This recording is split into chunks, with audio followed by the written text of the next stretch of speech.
Congratulations on the birth of your baby. As a parent or caregiver, you are your baby's best advocate for healthcare. You may have questions about antibiotics and how they affect your baby.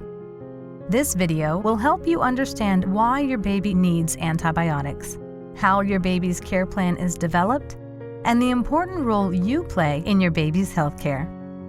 Your baby has a care team of well-trained doctors and nurses to provide the right antibiotics for the right amount of time.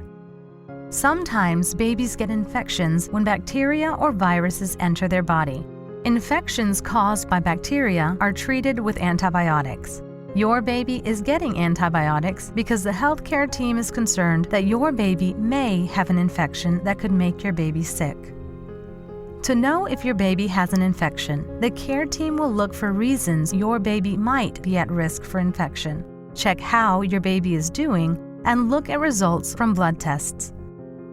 When a baby is at risk for an infection, the care team may give antibiotics even before they can confirm an infection. It's safer to start the antibiotics immediately in these cases, and the best way to give your baby antibiotics is through an IV.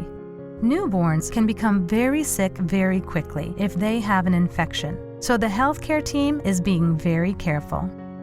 When a newborn has to take antibiotics, it does not necessarily mean they have an infection.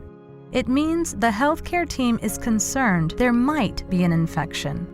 Understanding what is going on with your baby is important, including why your baby is at risk for infection.